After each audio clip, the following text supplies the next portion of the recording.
Hello hi Raziya Shihab ചാനലിലേക്ക് എല്ലാവർക്കും സ്വാഗതം. അപ്പോൾ ഇന്ന് നമ്മളിവിടെ നല്ല പഞ്ഞ് പോലെയുള്ള നല്ല സോഫ്റ്റ് വെള്ളയപ്പം പാലപ്പമാണ് ഇവിടെ റെഡിയാക്കിയിട്ടുള്ളത് കേട്ടോ.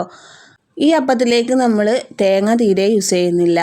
അപ്പോൾ അതെങ്ങനെ തയ്യാറാക്കാൻ നോക്കാം. അതിനു മുമ്പ് നമ്മൾ ചാനൽ ആദ്യമായിട്ട് കാണുന്നവരാണെങ്കിൽ ഒന്ന് സബ്സ്ക്രൈബ് ചെയ്യണേ. തൊട്ടടുത്തുള്ള ബെല്ലൈക്കണും കൂടെ ഒന്ന് അമർത്തിയാൽ ഞാനിടുന്ന എല്ലാ വീഡിയോസും നിങ്ങൾക്ക് ലഭിക്കുന്നതാണ്. പിന്നെ അതുപോലെ നിങ്ങൾക്ക് ഈ അപ്പം ഇഷ്ടപ്പെടുകയാണെങ്കിൽ നിങ്ങളിപ്പോൾ തന്നെ നമ്മുടെ വീഡിയോക്ക് ഒരു ലൈക്ക് തരണേ. അപ്പം നമുക്ക് വേഗം വീഡിയോയിലേക്ക് പോവാം. ഇതുണ്ടാക്കാനായിട്ട് ഞാനിപ്പോൾ 2 കപ്പ് പച്ചരി എടുത്തിട്ടുണ്ട്. ഇതൊരു 3-4 മണിക്കൂർ വെള്ളത്തിൽ കുതിർത്ത് വെച്ചിട്ടുള്ള പച്ചരിയാണ് കേട്ടോ. നല്ല വൃത്തിയിൽ കഴുകിയിട്ടാണ് ഞാനിത് കുതിർത്ത് വെച്ചിട്ടുള്ളത്. ഇപ്പോൾ 3-4 മണിക്കൂർ കഴിഞ്ഞതിന് ശേഷം നമ്മൾ വീണ്ടും ഇതൊന്ന് കഴുകിയെടുക്കുന്നുണ്ട്. ഇനി ഒരു മിക്സിൻ്റെ ജാർ എടുക്കാം. അതിലേക്ക് വെള്ളമൊന്നുമില്ലാതെ നമുക്ക് ഈ അരി ഇതിലേക്ക് ഇട്ട് കൊടുക്കാം കേട്ടോ. അപ്പോൾ ഇതൊരു 2 പ്രാവശ്യം അടിച്ചെടുക്കാനുള്ള അരിയുണ്ട്. അപ്പോൾ ഏകദേശം ഞാനിതിലേക്ക് ഒരു പകുതിയോളം അരി ഇതിലേക്ക് ഇട്ടെടുത്തിട്ടുണ്ട്.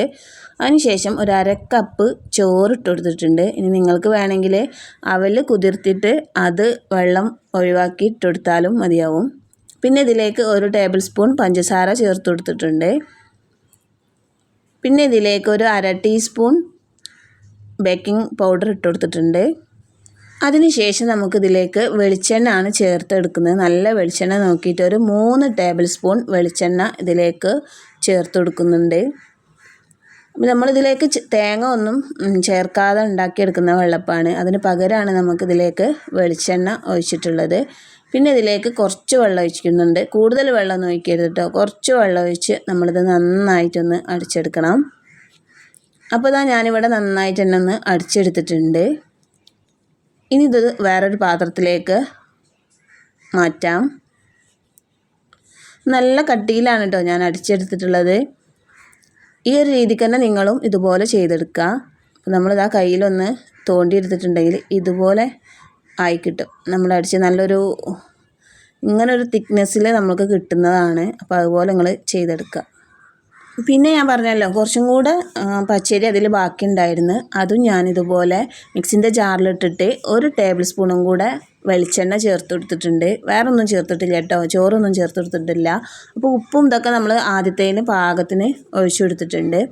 അതും കൂടെ ഒന്ന് മിക്സിയിലിട്ട് നമ്മൾ നന്നായിട്ട് അടിച്ചെടുത്തിട്ട് ഈ ഒരു പാത്രത്തിലേക്ക് ഇട്ടെടുക്കാം. അതിനുശേഷം കൈ കൊണ്ട് ഇതുപോലെ ഒന്ന് ചെയ്തെടുക്കാം. കുറച്ച് നേരം ഇതുപോലെ ഒന്ന് ചെയ്തെടുക്കണം കേട്ടോ. ഇതൊന്നും സ്കിപ്പ് ചെയ്യാതെ ഇതുപോലെ തന്നെ ചെയ്തെടുക്കണം. അപ്പോഴേ നമ്മുടെ പാലപ്പം നല്ല റെഡി ആയിട്ട് ഇങ്ങോട്ട് വരുള്ളൂ കേട്ടോ. ഇപ്പോൾ കുറച്ച് നേരം ഞാൻ കൈകൊണ്ടൊന്നൊക്കെ നല്ല രീതിയിലൊന്ന് ചെയ്തതിന് ശേഷം ഒരു തവി ഉപയോഗിച്ചിട്ട് കുറച്ച് നേരം ഇതുപോലെ ഒന്ന് ചെയ്തെടുക്കാം. നന്നായിട്ടൊന്ന് മിക്സ് ചെയ്ത് കൊടുക്കാം തവി ഉപയോഗിച്ചിട്ട്. അതിനുശേഷം ഇതൊന്ന് റെസ്റ്റ് ചെയ്ത് വെക്കണം. നമ്മൾ രാത്രിയാണല്ലോ ഇത് ചെയ്ത് വെക്കുന്നത്. അപ്പോൾ നേരം വെളുത്തിട്ടാണ് നമ്മളിത് അതുപോലെ വെച്ചെടുക്കുക കേട്ടോ. നേരം വെളുക്കുമ്പോൾ നന്നായിട്ട് പതഞ്ഞ് പൊന്തിയിട്ടുണ്ട്. നിങ്ങൾക്ക് കാണാൻ പറ്റും. നന്നായിട്ടൊന്ന് പതഞ്ഞിട്ടുണ്ട് കേട്ടോ. അപ്പോൾ നമുക്കിതൊന്ന് നോക്കേ നല്ല അടിപൊളിയായിട്ട് കിട്ടിയിട്ടുണ്ട്. അപ്പോൾ ഇങ്ങനെയൊക്കെ കിട്ടിയാലേ നമ്മളെ പാലപ്പം നല്ല അടിപൊളിയായിട്ട് കിട്ടുള്ളൂ കേട്ടോ. അപ്പോൾ ഞാൻ ചെയ്യുന്ന അതേപോലെ തന്നെ നിങ്ങൾ ചെയ്തെടുക്കുക. അപ്പം ഇതുപോലുള്ളൊരു ബാറ്ററി നിങ്ങൾക്കും കിട്ടും കേട്ടോ. ഇനി ഈ ഒരു സമയത്താണ് നമ്മളിതിലേക്ക് ഉപ്പ് ചേർത്ത് കൊടുക്കുന്നത്. ഇന്നലെ ഇത് കുഴച്ചെടുക്കുമ്പോഴൊന്നും നമ്മൾ ഉപ്പിട്ടിട്ടില്ല. ഉപ്പ് രാവിലെ എണീച്ചിട്ടാണ് ഉപ്പിട്ട് കൊടുത്തിട്ടുള്ളത് കേട്ടോ. ഇനി ഇത് നന്നായിട്ടൊന്ന് മിക്സ് ചെയ്തെടുക്കാം. അതുപോലെ ഇതിൽ കുറച്ചും കൂടെ വെള്ളം ചേർത്ത് കൊടുക്കാം കേട്ടോ. നല്ല കട്ടിയിലാണ് ഇത് നമ്മൾ ചെയ്തെടുത്തിട്ടുള്ളത്. അപ്പോൾ ഇതിൽ കുറേശ്ശെ വെള്ളം ചേർത്ത് കൊടുത്തിട്ട് നമുക്കറിയാലോ പാലപ്പത്തിനൊക്കെ ഉണ്ടാക്കുന്ന ആ ഒരു തിക്നെസ്സിൽ വേണം നമ്മളിത് ചെയ്തെടുക്കാൻ കേട്ടോ. അപ്പോൾ കുറേശ്ശെ വെള്ളം ചേർത്തിട്ട് നന്നായിട്ടൊന്ന് കലക്കിയെടുക്കാം. വെള്ളം ആവശ്യമുണ്ടെങ്കിൽ കുറച്ചും കൂടെ വെള്ളം ചേർത്ത് കൊടുക്കാം. അപ്പോൾ ഞാനിതാ അവിടെ കുറേശ്ശെ വെള്ളം ചേർത്ത് ഈ ഒരു പരുവത്തിലാണ് ബാറ്ററി എടുത്തിട്ടുള്ളത്. അപ്പോൾ ഇതുപോലെ ചെയ്തെടുക്കാം.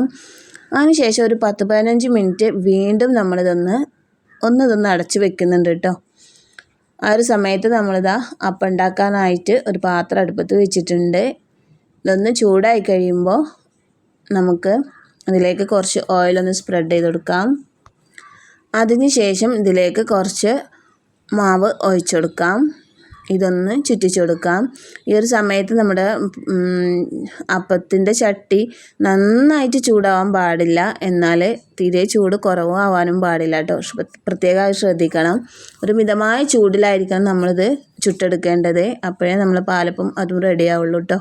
എല്ലാം ശ്രദ്ധിക്കണം. അതുപോലെ തന്നെ നമ്മൾ അപ്പം ചുറ്റിച്ച പാടെ നമ്മളിത് അടച്ച് വെക്കരുത്. കുറച്ചൊന്ന് വെയിറ്റ് ചെയ്തതിന് വേണം. അതിൽ ഹോൾസൊക്കെ വന്നതിന് ശേഷമാണ് നമ്മളിതൊന്ന് അടച്ച് വെക്കേണ്ടത്. ഇപ്പോൾ ഏകദേശം വെന്തിട്ടുണ്ടാവും. നമുക്കിതൊന്ന് തുറന്ന് നോക്കാം. അപ്പോൾ ഇതാ നന്നായിട്ട് തന്നെ നമ്മുടെ പാലപ്പം ഇവിടെ അടിപൊളിയായി കിട്ടിയിട്ടുണ്ട് കേട്ടോ. നമ്മൾ കൈ കൊണ്ട് തന്നെ ഇതെടുക്കാം, വേറൊരു പാത്രങ്ങളൊന്നും ആവശ്യമില്ല. നമ്മളിതാ നന്നായിട്ട് നല്ല അടിപൊളിയായിട്ടൊരു പാലപ്പം കിട്ടിയിട്ടുണ്ട് കേട്ടോ. നന്നായിട്ടുള്ളൊക്കെ വെന്തിട്ടുണ്ട്. അപ്പോൾ ഇതുപോലെ നമുക്ക് ബാക്കിയുള്ളതും ചെയ്തെടുക്കാം. വളരെ ഈസി ആയിട്ട് തേങ്ങയൊന്നും ഇല്ലാതെ വളരെ പെട്ടെന്ന് നമുക്കിത് ചെയ്തെടുക്കാൻ പറ്റും. അപ്പോൾ എല്ലാവരും ഇത് ട്രൈ ചെയ്ത് നോക്കുക, എന്നിട്ട് ഫീഡ്ബാക്ക് അറിയിക്കാം കേട്ടോ. അപ്പോൾ നമ്മുടെ ചാനൽ ആദ്യമായിട്ട് കാണുന്നവരാണെങ്കിൽ ഒന്ന് സബ്സ്ക്രൈബ് ചെയ്യണം. തൊട്ടടുത്തുള്ള ബെല്ലൈക്കണും കൂടെ ഒന്ന് പ്രസ് ചെയ്യണം കേട്ടോ. വീഡിയോ ഇഷ്ടമാണെങ്കിൽ തീർച്ചയായും നിങ്ങളൊരു ലൈക്കും തരാം. അപ്പോൾ ഇത്രയേ ഉള്ളൂ നമ്മുടെ വീഡിയോ. അടുത്ത വീഡിയോയുമായി നമുക്ക് വീണ്ടും കാണാം. അതുവരേക്കും ബൈ.